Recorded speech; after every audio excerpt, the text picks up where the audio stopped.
Hello students, मैं हूं विकास और मैं आप सभी का नॉलेज बीम यूट्यूब चैनल के एक नए वीडियो में पुनः स्वागत करता हूं। स्टूडेंट्स, आज के वीडियो में मैं क्लास 11th के विद्यार्थियों के लिए वार्षिक परीक्षा 2022 के अंतर्गत जो सामान्य एवं साहित्यिक हिंदी का क्वेश्चन पेपर हुआ है उसी को मैं आपको शो करने वाला हूं। जैसा कि सामान्य एवं साहित्यिक दोनों वर्ग के विद्यार्थियों के लिए हिंदी का पेपर है, ठीक है।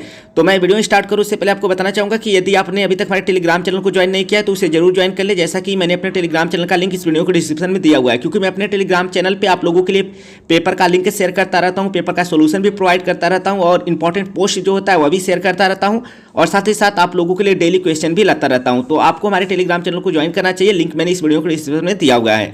तो देख सकते हैं एक अच्छा 11 के विद्यार्थियों के लिए जो है हिंदी का है पेपर है, सामान्य एवं साहित्यिक दोनों वर्ग के लिए है। तो नोट के रूप में है कि सभी प्रश्न अनिवार्य है, अर्थात आपको सारे प्रश्न करने हैं। इसके बाद देख सकते हैं खंड क करके पहला जो क्वेश्चन नंबर फर्स्ट के अंतर्गत क वाला प्रश्न है वह है 84 वैष्णवन की वार्ता के लेखक हैं। तो यहाँ 4 विकल्प दिया गया है, सही विकल्प का चुनाव करके अपनी उत्तर पुस्तिका में आपको लिखना है। और जैसा कि मैं बता दूं, अगर आपने अभी तक हमारे application mobile application knowledge beam को प्ले स्टोर से इंस्टॉल नहीं किया है तो इंस्टॉल कर लीजिए, मात्र 3 MB का है। उसका लिंक मैंने इस वीडियो के डिस्क्रिप्शन में दिया हुआ है। वहाँ पर आपको हिंदी गद्य और हिंदी पद्य से संबंधित सारे बहुविकल्पी प्रश्न देखने को मिल जाएंगे, ठीक है। और वहाँ पर क्लास 11 के इंग्लिश ग्रामर का कंप्लीट सॉल्यूशन का वीडियो है आपका इंग्लिश का, ठीक है। तो आपको डाउनलोड करना चाहिए, काफ़ी हेल्पफुल है आपके लिए। इसके बाद ख वाला देख सकते हैं हिंदी गद्य की सबसे लोकप्रिय विधा है, तो कौन सी है। यहाँ पर 4 ऑप्शन है। ग वाला है निम्न में से कौन सी रचना नाटक है, तो यह बताना है आपको। इसके बाद धर्मवीर भारती का उपन्यास है, तो कौन सा है। इसके बाद गबन उपन्यास का नाम है, तो गबन उपन्यासकार का नाम है, तो यानी गबन किसने लिखा है। बहुत ही सरल क्वेश्चन है, तो आप समझ सकते हैं। इसके बाद तार सप्तक के संपादक हैं, यह भी काफ़ी सरल है और बहुत इंपॉर्टेंट क्वेश्चन है। सबका उत्तर जो है हमारे मोबाइल एप्लीकेशन में जो आपको हिंदी गद्य से संबंधित सेक्शन दिखाई देगा उसमें इसका उत्तर मिल जाएगा, ठीक है। इसके बाद कामायनी महाकाव्य के रचनाकार हैं, काफ़ी सरल है। इसके बाद महादेवी की रचना है, यह भी काफ़ी सरल है। कबीर की भाषा है, यह भी बहुत सरल क्वेश्चन है। सारे क्वेश्चन जो है काफ़ी सरल है। इसके बाद सूरदास की रचना है, तो बहुत ही सरल है, इसमें देख ही रहे हैं, बहुत ही साफ साफ दिखाई दे रहा है सूरदास की रचना क्या है। अगर आपको नहीं आ रहा हो तो मुझे कमेंट करके बताइएगा टेलीग्राम चैनल पे, मैं आपको इसका उत्तर भी अवेलेबल करा दूंगा, ठीक है ना। इसके बाद तीसरा जो है प्रश्न देख सकते हैं कि किस तरह से आपका है दिया, आपको एक देखने को मिल रहा है दिए गए गद्यांशों पर आधारित प्रश्नों के उत्तर दीजिए। तो यह गद्यांश जो नीचे आपको दिखाई दे रहा है इसे आपको पढ़ना है और पढ़ने के बाद नीचे जो प्रश्न आएंगे उन्हीं प्रश्नों का आपको उत्तर देना होगा इसी गद्यांश के आधार पर। तो अगर आपको स्पष्ट रूप से न दिख रहा हो तो वीडियो की क्वालिटी यूट्यूब की सेटिंग से बढ़ा लीजिएगा ताकि आपको सारे ये जो क्वेश्चन है स्पष्ट रूप से दिखाई दे, क्योंकि थोड़ा अच्छे से जो है फोटो नहीं लिया गया है, इस वजह से आपको हो सकता है कि स्पष्ट रूप से न दिख रहा हो। तो इस गद्यांश से संबंधित नीचे क ख ग घ अंगा करके प्रश्न पूछे गए हैं जिनका उत्तर आपको इसी ऊपर दिए गए गद्यांश के आधार पर देना है। इसमें आपको अथवा करके भी एक प्रश्न देखने को मिल जा रहा है। आपको वह गद्यांश नहीं समझ में आ रहा है तो नीचे वाला जो गद्यांश दिया है इसको आप पढ़कर नीचे जो प्रश्न क ख ग घ अंगा करके पूछे हैं इनका उत्तर आप दे सकते हैं, ठीक है। इसके बाद आप देख सकते हैं आपका क्वेश्चन नंबर जो 4 है वही स्टार्ट हो रहा है। कह रहा है दिए गए पद्यांशों पर आधारित निम्न प्रश्नों के उत्तर दीजिए। तो यहाँ पर आपको पद्यांश दिखाई दे रहा है, इस पद्यांश को आपको पढ़ना है। पढ़ने के बाद क ख ग घ ऐसे करके जो प्रश्न पूछा है इनके उत्तर आपको लिखना है, ठीक है।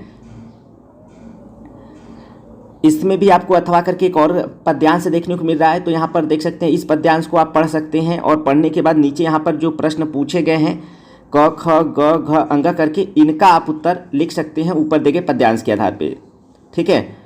अगर स्पष्ट रूप से ना दिख रहा हो तो वीडियो की क्वालिटी यूट्यूब की सेटिंग से बढ़ा लीजिएगा ताकि आपको स्पष्ट रूप से दिखाई दे। तो मैं और आगे बढ़ूँ उससे पहले आपको बताना चाहूँगा कि यदि आपने अभी तक हमारे चैनल नॉलेज बीम को सब्सक्राइब नहीं किया तो सब्सक्राइब कर ले, क्योंकि यहाँ पर मैं क्लास 12 के लिए इंग्लिश ग्रामर और इंग्लिश टेक्स्ट बुक का कंप्लीट प्रिपरेशन कराता हूँ और साथ ही साथ क्लास 11 का सेम ग्रामर है। इस वजह से क्लास 11 के विद्यार्थी हमारे इस चैनल के प्लेलिस्ट में जाएंगे तो उनको इंग्लिश ग्रामर का कंप्लीट प्रिपरेशन देखने को मिल जाएगा। और अगर वह और इंग्लिश ग्रामर का सालों एक्सरसाइज चाहते हैं या इंग्लिश ग्रामर से रिलेटेड कोई भी टॉपिक सीखना चाहते हैं तो हमारे मोबाइल एप्लीकेशन नॉलेज बीम को जरूर एक बार देखें। वहाँ पर उनको मिल जाएगा इंग्लिश ग्रामर के सारे जो सेक्शन है उनका कंप्लीट पोस्ट वहाँ पर मिल जाएगा आपको। इसके बाद 5वां का क वाला प्रश्न है निम्नलिखित में से किसी एक लेखक का साहित्यिक परिचय देते उनकी प्रमुख रचनाओं का उल्लेख कीजिए। तो यहाँ पर देख सकते हैं 3 लेखकों के नाम दिया है, केवल एक का ही आपको साहित्यिक परिचय देते उनकी रचनाओं का उल्लेख करना है। इसके बाद ख वाला है निम्नलिखित में से किसी एक कवि का साहित्यिक परिचय देते उनकी प्रमुख रचनाओं का उल्लेख कीजिए। तो यहाँ पर भी 3 कवि हैं, केवल एक का ही आपको साहित्यिक परिचय देते उनकी प्रमुख रचनाओं का उल्लेख करना है। इसके बाद आपका 6ठा प्रश्न है आकाशदीप अथवा बलिदान कहानी का सारांश लिखिए। 7वां क्वेश्चन है आकाशदीप कहानी के प्रमुख स्त्री पात्र का चरित्र चित्रण कीजिए। इसके बाद क्वेश्चन नंबर जो आपका 8वां का क है, कह रहा है दिए गए गद्यांशों में से किसी एक का संदर्भ सहित हिंदी में अनुवाद कीजिए। तो आपको संदर्भ के साथ हिंदी में अनुवाद करना है या गद्यांश जो है आप देख सकते हैं। ठीक है, वीडियो की क्वालिटी बढ़ाकर इन्हें अच्छे से आप वीडियो रोक कर देख लीजिएगा। इसमें एक और अथवा करके गद्यांश आपको दिया है, अगर आपको पहला वाला नहीं आ रहा है तो आप दूसरा वाला जो अथवा करके दिया है इससे आप ट्राई कर सकते हैं। ठीक है, इसके बाद ख वाले में निम्न संस्कृत पद्यांशों में से किसी एक का संदर्भ हिंदी में अनुवाद कीजिए। आपको संदर्भ के साथ हिंदी में अनुवाद करना है, जो नीचे आपको दिखाई दे रहा है पद्यांश अथवा करके एक और इसमें क्वेश्चन है। तो आप अगर पहला वाला पद्यांश का नहीं आ रहा है तो आप अथवा वाला जो दूसरा है उसे कर सकते हैं। ठीक है, इसके बाद आपका क्वेश्चन नंबर 9 है, भवनम का संधि विच्छेद होगा तो क्या होगा, और इसके बाद पावका का संधि विच्छेद क्या होगा। यहाँ पर 4 विकल्प आपका दिया गया है, तो सही विकल्प को चुनाव करके उत्तर पुस्तिका में लिखना है। तो इसका भी हमारे जो है हमारे मोबाइल एप्लीकेशन पे कंप्लीट वीडियो आपको जो है कंप्लीट पोस्ट देखने को मिल जाएगा, और ये सारे जो है आपको क्वेश्चन वहाँ पर देखने को मिल जाएंगे। तो हमारे मोबाइल एप्लीकेशन को इंस्टॉल जरूर करें, बहुत इंपॉर्टेंट है आप लोगों के लिए।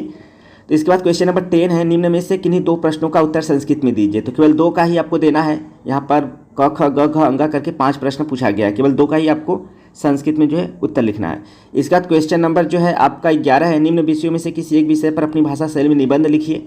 तो क ख ग घ अंगा करके यहाँ पर देख सकते हैं 5 टॉपिक आपका 6 टॉपिक दिया है, 4 भी है, तो किसी एक पर आपको जो है लिखना है निबंध। ठीक है, इसके या इन सारे टॉपिक्स पर हमारे चैनल पे वीडियो है, जाकर आप देख लीजिए, आपको आसानी से जो है आसान शब्दों में मिल जाएगा निबंध। इसके बाद आपका क्वेश्चन नंबर 12 का क है, वात्सल अथवा शांत रस की परिभाषा उदाहरण सहित लिखिए। इसके बाद रूपक अथवा श्लेष अलंकार की परिभाषा उदाहरण सहित लिखिए। ग वाला है, चौपाई अथवा कुंडलिया छंद की मात्राओं के साथ उदाहरण लिखिए। तो स्टूडेंट्स, यह था कक्षा 11 के विद्यार्थियों के लिए, सामान्य एवं साहित्यिक दोनों वर्ग के विद्यार्थियों के लिए हिंदी का पेपर। आई होप मैंने आपको क्वेश्चन पेपर अच्छे से शो किया। फिर भी कोई प्रॉब्लम है तो मुझे कमेंट सेक्शन में जरूर बताएं, और वीडियो पसंद है तो वीडियो को प्लीज़ लाइक करें, और हमारे टेलीग्राम चैनल को ज्वाइन करना मत भूलिएगा, जिसका लिंक मैंने इस वीडियो को डिस्क्रिप्शन में दिया हुआ है। और मोबाइल एप्लीकेशन को भी प्ले स्टोर से इंस्टॉल कर लीजिएगा, आपके लिए काफ़ी हेल्पफुल है। ठीक है, तो इस वीडियो में फिलहाल इतना ही, मिलते हैं नेक्स्ट वीडियो में, तब तक के लिए thank you so much watching this video.